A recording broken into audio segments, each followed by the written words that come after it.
L'actualité principale de cette news crypto, c'est le remboursement par FTX de ses utilisateurs.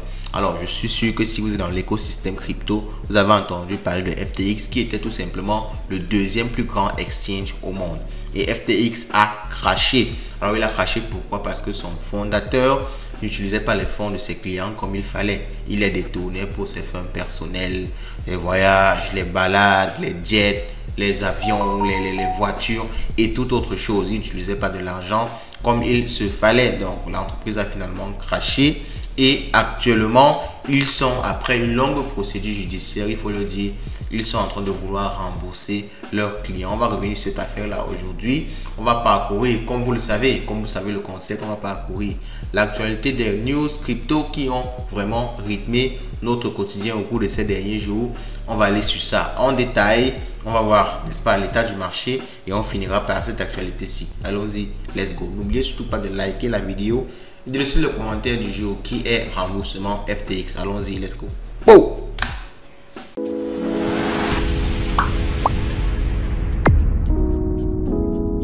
On commence cette news crypto par l'état du marché et il est plutôt rouge actuellement. Le Bitcoin a retracé de près de 4%. Tout le marché est rouge actuellement. Alors, tout le monde était sûr qu'on devait péter, quitter directement de 60 000 $ à 70 000 $ ou bien de 50 000 $ à 70 000 $. Mais vous l'avez, vous le voyez en fait, je le dis toujours, le marché ne monte jamais tout droit, c'est impossible. On monte toujours de forme de vague comme ça. On monte, on corrige, on monte, on corrige, on monte, on corrige. Donc ça, c'est une correction au mi-temps et je sais que le marché va repartir à la hausse. D'ailleurs, toutes les news sont bullish. Ce marché-ci ne peut que repartir à la hausse. Donc, pour ceux qui voient cette correction, si pour moi, c'est le moment de plutôt entrer dans le marché, peut-être prendre un gros long, sachant que ça va toujours finir par exploser parce que vraiment, toutes les news, on va dire toutes les étoiles sont alignées, tous les satellites sont alignés, toutes les planètes sont alignées actuellement au niveau du Bitcoin. Alors, allons-y avec les news et vous allez voir que j'ai totalement raison.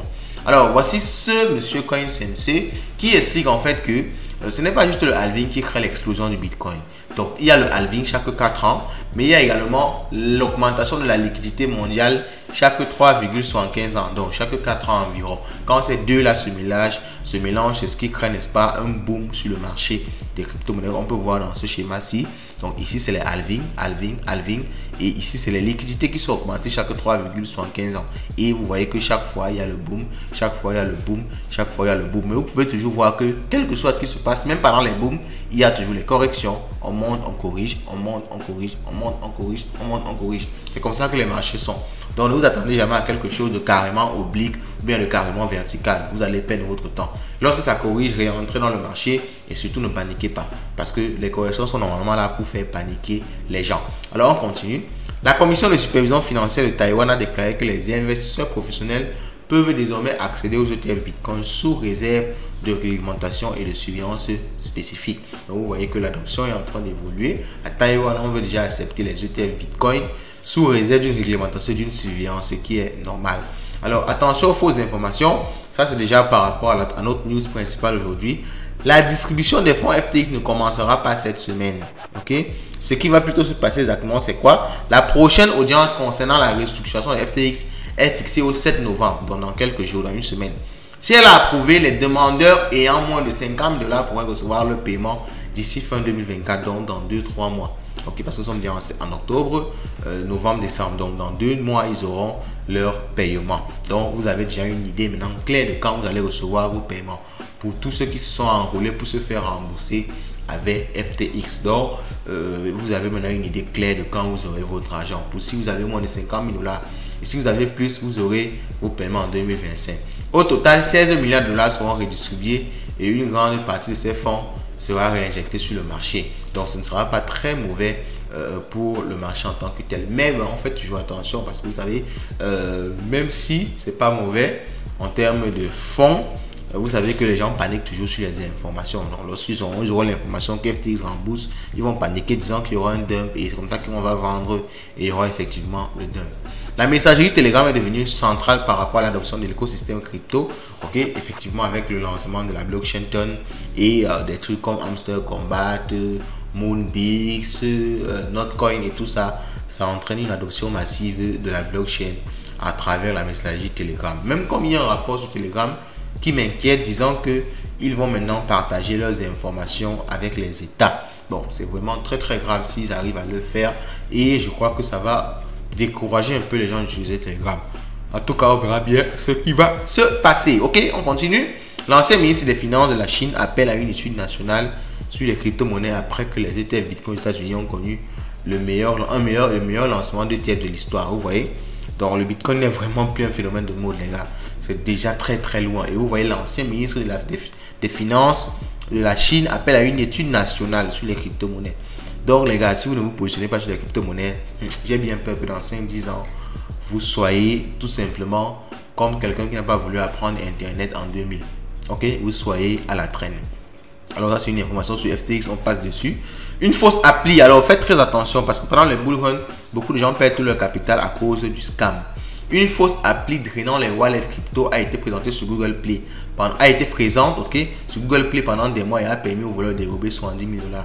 Faites très attention aux applications que vous téléchargez. C'est pour ça que moi je recommande d'utiliser pour les débutants les exchanges. Quand vous êtes déjà pro, que vous pouvez passer au wallet décentralisé et là, bon, en étant pro, vous connaissez comment faire pour éviter de vous faire avoir. Utilisez les wallets les plus connus, MetaMask, Trust. Vous pouvez utiliser quelque chose comme Wallet Connect. Certes, c'est connu, mais son application mobile, ce n'est pas très connu.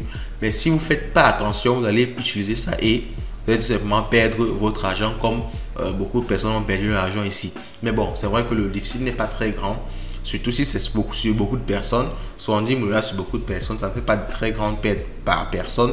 Donc, je crois que ce sera pour eux une leçon qu'il faut faire vraiment super attention. Et rassurez-vous, lorsque vous vous faites hacker sur la DeFi, en général, si vous n'êtes pas un gros exchange ou une grosse personnalité, vous allez perdre votre argent parce que c'est très difficile de récupérer l'argent là-bas. Pourtant, avec l'exchange, tu peux encore te plaindre, tu peux encore lancer des procédures. Pour les débutants, je conseille vraiment des exchanges. Quand vous devenez plus professionnel, que vous pouvez passer comme ça à autre chose. À l'ouverture des marchés, les actions de Coinbase et de MicroStrategy sont en baisse normalement parce que le Bitcoin a chuté et c'est comme ça que ça va reprendre la valeur aussi quand le Bitcoin va reprendre de la valeur. On continue. Tether vient d'aider le département de la justice américaine à saisir 6 millions de dollars utilisant une entreprise de phishing asiatique. Donc vous voyez que ça fait 1,8 milliard de quantité d'USD gelées par Tether dans le cas d'utilisation illicite. Bon, vous savez, Tether n'a pas le choix, ils doivent se plier au gouvernement américain. C'est une entreprise américaine. C'est bien parce que ça protège les gens entre guillemets, mais en même temps de façon canonique, de façon froide. Vous savez, la blockchain a été créée pour empêcher notamment le blocage des fonds des gens comme ça. Même si c'est malhonnête, ce sont les désavantages de la blockchain. Donc vous voyez que, bon, ça c'est un débat philosophique même dans lequel on peut entrer entre toucher la vie privée, pouvoir bloquer les fonds des gens pour protéger les gens et leur accorder, n'est-ce pas, une certaine liberté.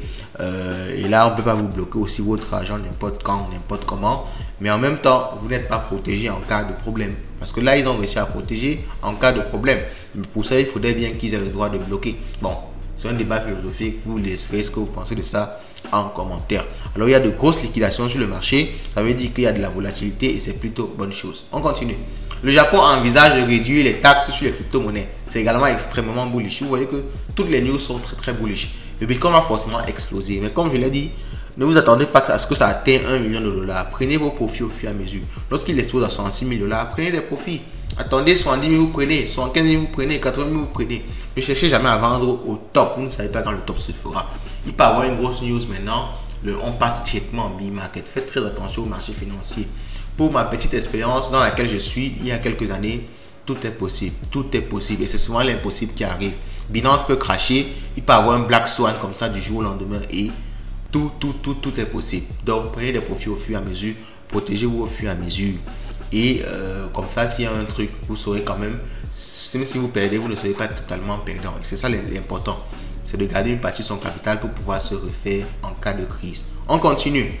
Le CEO de CleanSpark, Zach Branford, s'attend à ce que le Bitcoin atteigne 200 000 $. Bon, c'est pas très fallacieux par rapport aux news bullish qu'on a. Mais moi, je dirais 100 000 $. 200 000 $, je crois que c'est aussi trop bullish. Parce qu'il faut un temps pour que l'argent entre dans l'écosystème. Et sachez aussi qu'il y a des gens qui vont vendre. Donc, c'est pas comme ça va entrer juste comme ça éternellement. Non. Et même pour que ces histoires d'ajustement des taux d'intérêt là aient un impact, ça prend du temps. Ce n'est pas en 1-2 jours. Lui dit la fin de ce cycle. Bon, oui, bon, cycle, si c'est 1, 2, 3, 4 ans, oui, c'est possible. Bon, ok, oui, parce que moi j'ai vu la fin d'année. Là, c'est possible, d'après moi. On continue. Warren Buffett, le meilleur investisseur de tous les temps. J'ai fait une vidéo sur lui. Je vous laisse ça épingler ou bien faites un tour sur la chaîne. Il rappelle l'importance d'apprendre à investir. Si vous ne trouvez pas un moyen de gagner de l'argent pendant votre sommeil, vous travaillez jusqu'à votre mort. Donc, tous ceux qui critiquent, ceux qui disent que je donne mon argent de travail là, c'est Warren Buffett qui a donné cette phrase là et c'est le meilleur investisseur de tous les temps et il est parmi l'un des hommes les plus riches au monde. Donc, pour ceux qui veulent discuter de ça, allez discuter avec lui. On continue. 99% des bitcoins seront minés d'ici le 2 janvier 2035. Et selon Mike Saylor, le PDG de MicroStrategy, ça veut dire qu'il est urgent de posséder du bitcoin, les gars. Urgent de posséder du bitcoin. Vraiment, sinon là, vous risquez de regretter dans quelques années. Alors, on va s'arrêter comme ça sur cette news-ci de Michael Saylor pour les news du jour.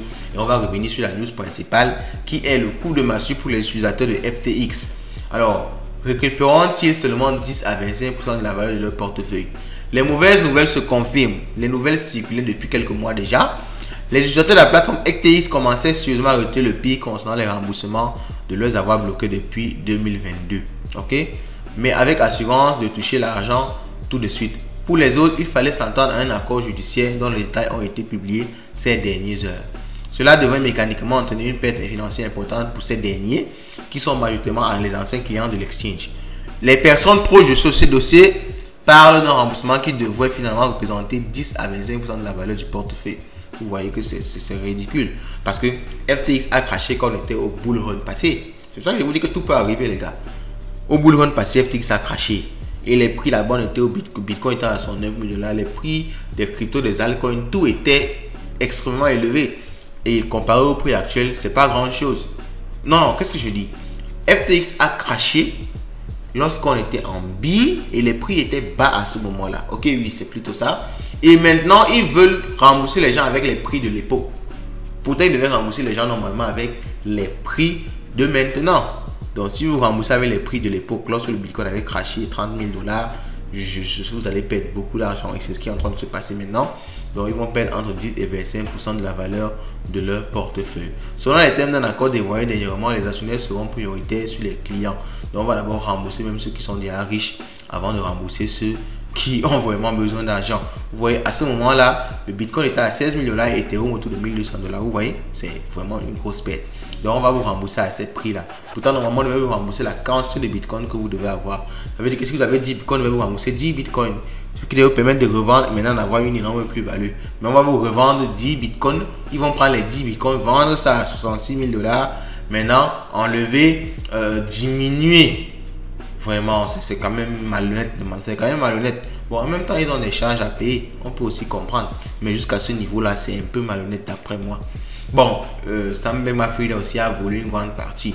Bon, je me dis qu'ils n'ont pas aussi le choix. Étant donné que c'est une procédure judiciaire bien encadrée, ils doivent savoir pourquoi est-ce qu'ils font ça. Ok, bon, en tout cas, dites-moi ce que vous pensez de ça en commentaire et on se dit à la prochaine. Ciao.